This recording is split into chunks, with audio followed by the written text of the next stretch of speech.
요새 금융 소비자, 금융상품 관련된 소비자들이 피해를 많이 입는데요. 오늘은 그와 관련된 금융 소비자 피해 구제 제도와 이용 방법에 대해서 우리 애청자들과 함께 이야기를 나눠보려고 합니다. 직장인 A씨가요, 카드 청구서를 확인하던 중에 황당한 내역을 발견했습니다. 자신이 가입하지도 않은 리볼빙 서비스에 수수료가 붙어 있는 게 그것이었는데요. 그래서 화가 난 A씨는 카드사에 항의했지만 상담 직원은 어쩔 수 없다는 그런 답변만 반복을 했습니다. 꼼짝없이 수수료를 물어야 하는 상황에 억울할 수밖에 없었죠. 이와 같이 금융생활 중에서 불편하거나 부당한 일을 당했을 때 금융소비자가 활용할 수 있는 5가지 방법을 금융감독원에서 소개를 하고 있습니다. 그거와 관련된 내용을 우리 애청자들과 함께 5가지 포인트 한번 짚어보도록 하겠습니다. 첫 번째가요, 1332 전화번호 1332를 통해 상담을 하라는 겁니다. 금감원은요, 콜센터 1332를 통해서 은행과 보험, 증권과 같이 금융 전반에 대한 금융상담 서비스를 제공하고 있다는 거고요.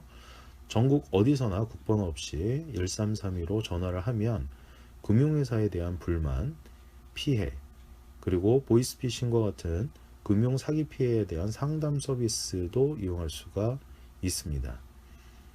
그리고 게다가 우리말이 서툰 외국인을 위해서도 통역 서비스도 실시하고 있기 때문에 많이 활용할 필요가 있겠고요.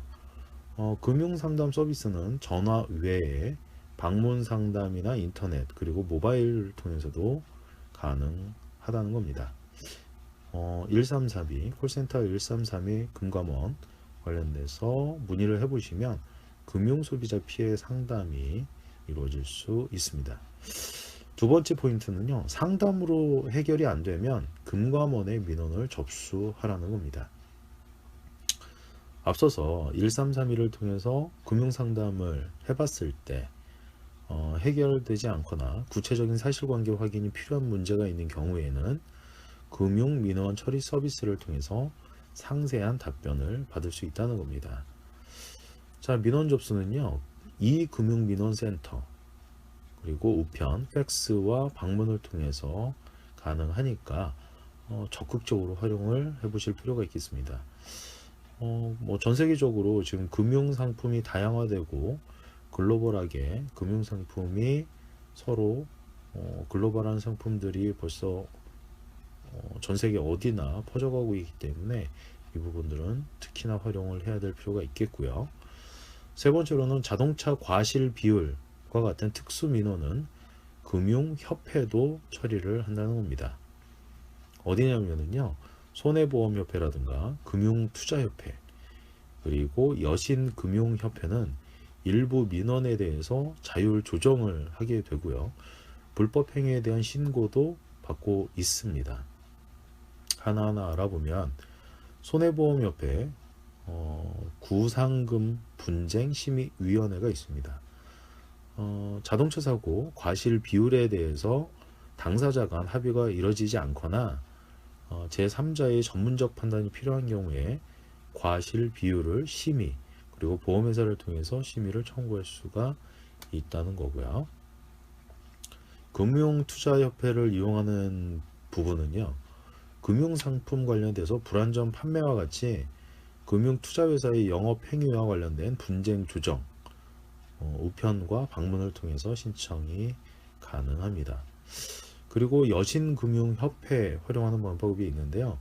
신용카드 가맹점의 부당행위 그리고 신용카드 불법 모집에 대한 신고를 접수하고 있고 홈페이지를 통해서도 신고가 가능합니다.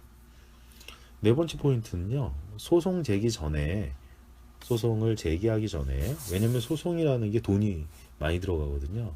그렇기 때문에 소송을 제기하기 전에 금감원의 분쟁 조정 기능을 활용하라는 겁니다. 보험금 과소 또는 미지급, 불안전 판매로 인한 손실보상과 같은 금융거래와 관련한 분쟁이 있을 경우 금융소비자는요, 소송 제기를 하기 전에 언제든지 금감원에 분쟁 조정을 신청할 수가 있다는 겁니다. 이 제도를 이용하게 되면 복잡한 분쟁에 대한 전문가의 조언 그리고 도움을 받을 수 있고요. 일단 비용이 부담되지 않습니다. 비용 부담이 없고요. 소송 제기에 비해서 짧은 기간 내에 처리 결과를 확인할 수가 있습니다. 인터넷, 문편, 우편, 그 다음에 팩스와 그리고 방문을 통해서 신청할 수가 있는데요. 소송이라는 것은 굉장히 오래 걸리기 때문에 소송 제기 전에 이런 부분들을 미리 활용해 봐서 가늠을 해 보실 수가 있을 것 같습니다. 마지막으로 5번째 포인트는요. 최종 수단으로 민사소송을 제기하라는 겁니다. 그러니까 앞서서도 금융분쟁 조정을 통해서 해결되지 못한 민원이 있거나 분쟁에 대해서는 민사소송을 통해서 피해 구제가 가능하고요. 변호사와 같은 전문가의 도움을 받을 수 없다면 법원 홈페이지 전자소송을 이용해서 직접 소장 제출이 가능하고요. 소송에 필요한 각종 서식은 나홀로 소송 메뉴에서 구할 수가 있습니다. 그리고 대한법률구조공단에서는 경제적으로 어렵거나 법을 잘 모르는 국민들에게 법률 상담 그리고 변호사 소송 대리의 법률적 지원을 하고 있으니까요. 이렇게 민사소송까지 제기해 보실 수가 있겠습니다. 자, 소송에 가기 전에 금융 소비자 피해가 있다면 금융 소비자들께서 직접 당사자 간의 합의를 통해서 웬만하면 문제 해결을 미리 이뤄내서 보상을 충분히 받는 게 제일 좋고요. 소송까지 가게 되면 너무나 오래 걸리기 때문에 참 어려운 부분이 많이 있습니다. 그렇기 때문에 소송 전 단계에서 모든 문제가 해결될 수 있도록 금융감독원을 철저히 활용하실 필요가 있겠습니다. 또 하나는 금융협회도 금융협회 중에서도 손해보험협회라든가 금융투자협회, 여신금융협회 이런 부분들까지도 철저하게 잘 활용해서 우리 금융 소비자들의 피해를 빠른 시간 안에 구제를 스스로 해낼 필요가 있겠습니다. 자, 오늘은 이렇게 금융 소비자 피해에 관련돼서 구제제도 그리고 이용 방법에 대해서 알아봤고요. 역시 이 내용은 제가 운영하는 다음 카페 김태남의 궁직통에 올려놓도록 하겠습니다. 많은 분들 가입하셔서 좋은 정보 많이 챙겨가시고요. 이 카페를 통해서 많은 분들이 경제적 안정과 재무적 자유를 빠르게 확보해 가고 계시니까 이 카페 김태남의 궁직통에 가입하셔서 더욱더 여유로운 경제적인 상황, 환경을 조성해 나가시길 바랍니다. 자, 오늘은 방송을 이곳으로 마치고요. 다음 시간에 다시 만나 뵙도록 하겠습니다. 이만 안녕.